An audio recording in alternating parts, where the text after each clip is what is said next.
عندي هنايا تقريبا 500 غرام تاع قطايف اللي نلقاهم موجودين في المحلات، اللي راح نقسمهم على زوج. عندي هنايا كميه تاع الحشو اللي باللوز، قرفه وشويه سكر ولميتهم مزهر. هنا عندي سمن وزبده، وعندي هنا مزهر. كما قلت لكم حنديروا في الكوشه. اولا نبداو بالمول سيليكون كما راكم تشوفوا هكا مدورين. نحطوا الحشو على جنب ونبداو هنايا كما العاده والعوايد نشمخوا قبل القطايف. هنا ناخذ كما قلت لكم نصف الكميه، يعني 250 غرام. راح ندير لها الزبده والسمن، نشربها مليح. راح تشوفوا معايا الطريقه.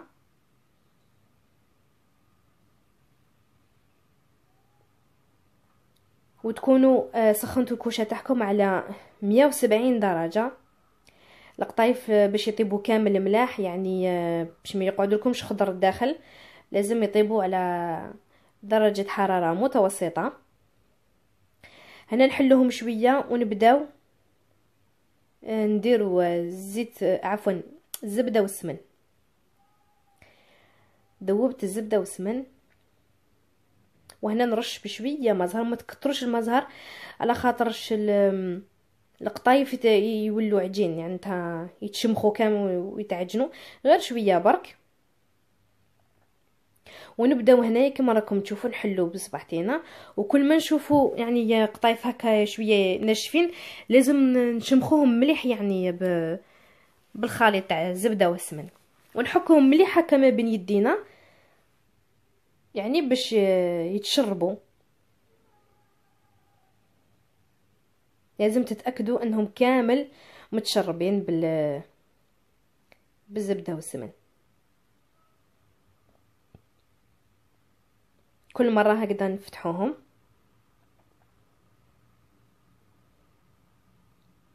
والان راح نمر طريقه يعني تاع كيفاش نخدموهم. هنا راح نحطوا نصف الكميه ونضغطوا عليهم مليح. لازم تضغطوا عليهم مليح باش يعني كما نقول احنا المول يكفينا باش نعمروا وحده تكون مليحه. هنا بالنسبه للحاج كنت قلت لكم عندنا 3 كيلات لوز، وعندنا كيلو سكر، وعندنا شويه قرفه، ونلمو بالمزهر، ونخلوه على جنب يرتاح تقريبا ساعه باش هذاك السكر كامل يعني يذوب وما يقعدناش كريستاليزي كي يطيب. هنايا راني ضفت كميه اخرى تاع القطايف فوق اللوز. كل خطره نضغطوا عليهم مليح باش يدخلوا فريمون داخل باش ما تجيكمش رقاق. هنا راح نواصل كامل الكميه وراح ندخلها الفرن حتى كي تشوفها حمرت لي مليح من الفوق، يعني على 170 درجه. كما قلت لكم هنا راح نواصل نكمل كامل الكميه. دوك هذه 250 غرام تاع القطايف راح دير 12 حبه. اما بالنسبه كذلك للشربات لازم تكونوا موجدين مقبل، ولازم يكون بارد. الان راح ندخلهم الفرن وراح نمر للطريقه الثانيه التقليديه. هنا اني درت نفس الشيء كما درت مقبل للقطايف، وهنايا راني دهنت مقبل المقله تاعي كما راكم تشوفوا بالزبده والسمن. وراح ندير لو مونطاج تاعي تاع القطايف هنايا ديريكتومون في المقله قبل ما نحطها على النار. نحطوا نصف الكميه تاع القطايف. على فكره في البلدان العربيه هذه يقولوا لها كنافه. نضغطوا هنايا دائما.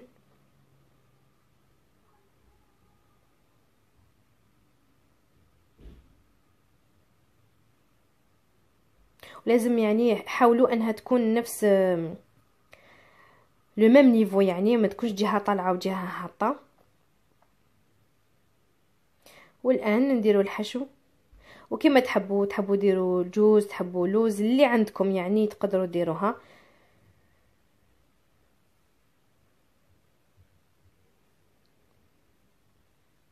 نواصلوا هكذا، وراح نطيبوها على النار كيما زمان، ولكن هذه تطيب على نار هاديه، معناتها لازم توسعوا بالكم معها هكذا باش ما تحرق لكمش. نضيفوا هنا الكميه المتبقيه تاع القطايف، كذلك نفس الشيء راح نضغطوا عليها. على فكره كاين القطايف اللي يحبوهم عاليين، انا ما عندي حاجه في القطايف، معناتها ما نحبهمش بزاف ولا ناكلهم، معناتها نحب الطبقه تاعها تكون رقيقه هكذا، ما تكونش عاليه بزاف. على بالي اخترت هكا كميه قليله، نضغطوا عليها كيما راكم تشوفوا. وهنا اللي حطيتها كيما راكم تشوفوا، اللي عندهم بلاك هكا اندكسيون يديروا على رقم 5 ويحمروها على الجهتين كيما راكم تشوفوا. لازم تاخذ اللون هذا على نار هاديه، ومره يعني تقعدوا تقلبوا فيها كيما راكم تشوفوا، دائما باش تاخذ معناتها اللون الذهبي كامل الجهات.